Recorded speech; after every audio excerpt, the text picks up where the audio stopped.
আসসালামু আলাইকুম বন্ধুরা। বর্তমান বিশ্বের জনপ্রিয় বয় ব্যান্ড বিটিএস আর বিটিএসের অন্যতম সদস্য কিম তাইহুয়াং বা ভি, যাকে আমরা বিশ্বের সবচেয়ে সুদর্শন পুরুষ হিসেবেও চিনি। আমরা প্রায় সকল বিটিএস আর্মিরাই জানি যে ভি এর একটি পোষা কুকুর ছিল। কুকুরটির নাম ছিল ইয়ন্তান। ভি এই কুকুরটিকে ভীষণ ভালোবাসত। তার মিউজিক ভিডিওতেও এই কুকুরটিকে দেখা গেছে। আর্মিদের মধ্যে সেও একজন ছোটোখাটো সেলিব্রিটি হয়ে গিয়েছিল। কিন্তু হঠাৎই শোনা গেল যে সেই ইয়ন্তান নাকি আর নেই, অর্থাৎ সে মারা গেছে।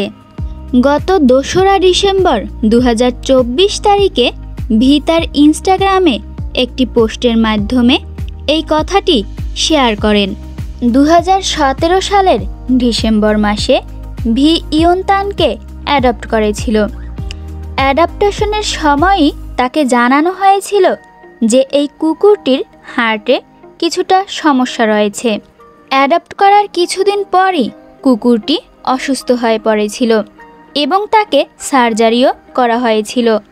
সার্জারি সাকসেসফুল হলেও ডাক্তাররা জানিয়েছিল যে কুকুরটি বেশি দিন বাঁচবে না।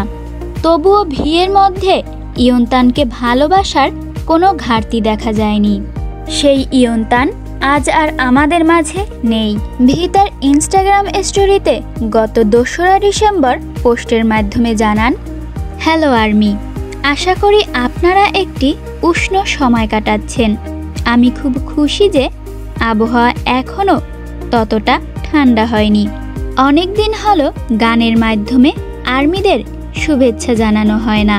হায়োশিনের সাথে দ্বৈত গানের প্রস্তুতের সময় আমরা যা মজা করেছি তার স্মৃতি সত্যি সুন্দর ছিল। ব্রিং ক্রসবির ক্যারলকে আমি সম্মান করি। ইতোমধ্যে এই বছরের ডিসেম্বর চলে এসেছে। আসলে আজ এই পোস্টটি করার কারণ হলো ইয়ন্তান সম্প্রতি তার কুকুর বন্ধুদের সাথে ভ্রমণে গিয়েছে। গল্পটা আমি আপনাদের কাছে কিভাবে বলবো তা নিয়ে অনেক ভেবেছি। আপনারা ইয়ন্তানকে অনেক ভালোবাসা দিয়েছেন, তাই ভাবলাম আপনাদের আমার কথা বলা উচিত।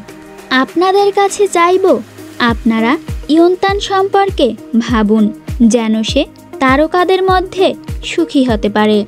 আশা করি আপনাদের একটি উষ্ণ বছরের শেষ হবে, যেখানে আপনি আপনার প্রিয়জনকে বলতে পারেন আপনি তাদের ভালোবাসেন। আর্মিরা সুস্থ থাকবেন যতক্ষণ না আমাদের আবার দেখা হয়। আমি আপনাদের ভালোবাসি। ধন্যবাদ।